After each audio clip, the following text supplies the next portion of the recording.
បាទខ្ញុំសូមរីកមិននៅពេលដែលបងប្អូនបែកកញ្ចក់ថាច់ផ្នែកខាងលើឬក៏អេក្រង់ពើង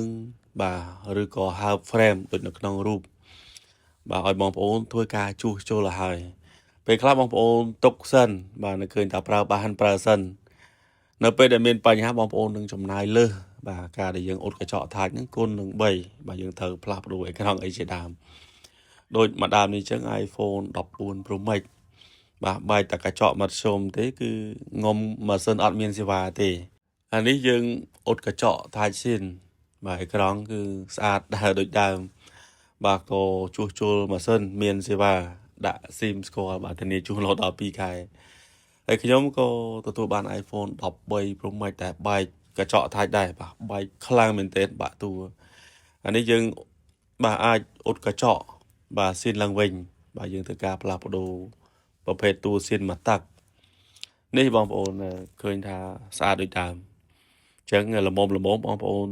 បាទជួសជុលឲ្យហើយបាទចំណាយលុយតិចតាក់ទងនឹង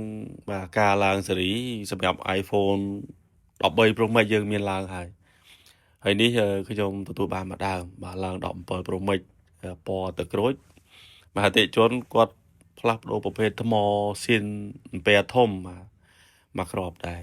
សម្រាប់ iPhone 14 Pro Max បាទថ្ងៃនេះក៏ទទួលបានរហូតដល់2ដើមបាទអតិជនគាត់យកមកឡើងស៊េរីបងប្អូនហើយ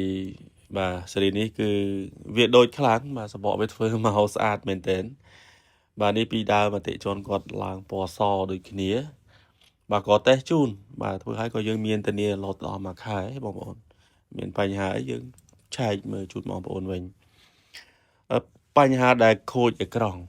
បាទសម្រាប់ Pixel នេះក៏មានមិនចេះដាច់ដែរPixel 6 Pro បាទយើងធ្វើការផ្លាស់ប្ដូរអេក្រង់បាទប្រភេទអេក្រង់ copy ទេ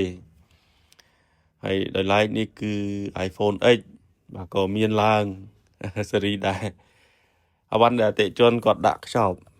បាទផ្ញើពីខេត្តមកបាទខ្ញុំទទួលបានបាទនេះគឺ Pixel 6បាទជាស្រ័យ Pixel 6 Pro បាទយើងក៏ធ្វើការផ្លាស់ប្ដូរអេក្រង់ដូចគ្នាបាទនេះយើងបាទដូរហើយក៏ថតបាទតេស្តលម្អិតដាក់ផ្ញើទៅបងប្អូនវិញណាសម្រាប់ Samsung បាទយើងក៏ទទួលបាន Samsung S20 Ultra បាទម្ដងនេះគឺបញ្ហាដែលខូចអេក្រង់